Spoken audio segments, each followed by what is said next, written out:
என் லைஃப்லேயே நான் இந்த அளவுக்கு ஒரு ஹெவியான ஒரு வெயிட்டில் 77 கிலோவில் நான் இருந்ததே இல்லை. இது வந்து ஜஸ்ட் ஃபார் பிசிஓஎஸ் மட்டும் இல்லை.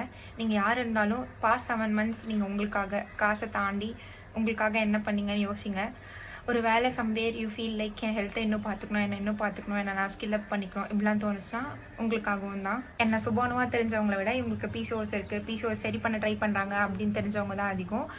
அண்ட் உங்களுக்கு பிசிஓஎஸ் சரியாச்சுன்னு சொன்னீங்க, பீரியட்ஸ்லாம் வந்துச்சுன்னு சொன்னீங்களே, என்னாச்சு அப்போ அது சும்மாவா? அப்படிலாம் எதுவுமே இல்லை. 100 days ஜேர்னியில் கம்ப்ளீட்டாக எனக்கு நேச்சுரலாக பீரியட்ஸ் வந்துருச்சு. என்னோடய அப்டமன் ஸ்கேன்ஸ்லாம் எடுத்து பார்த்தா எல்லாமே நல்லா இருந்துச்சு.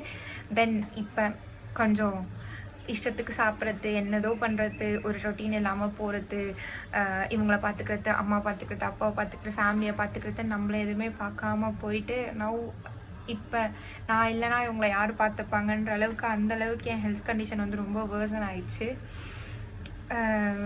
சொல்லிடலாம் ஈஸி லைக் நான் உடஞ்சி போல் பிரேவாக தான் இருக்கேன்னுலாம் சொல்லிடலாம். பட் அந்த மாதிரிலாம் எதுவுமே இல்லை. I was completely broken year. இதை தாண்டி ஒரு பர்ஃபெக்ட் டே, பர்ஃபெக்ட் டைம், பர்ஃபெக்ட் வீடியோ இருக்காது. To start a challenge, to look up on your health தான் ரொம்ப ரொம்ப ரொம்ப முக்கியம். அண்ட் நான் வந்து என்னோடய சேலஞ்சை ஸ்டார்ட் பண்ண போகிறேன். ஸோ மீட் யூ ஆல் இந்த சேலஞ்ச்.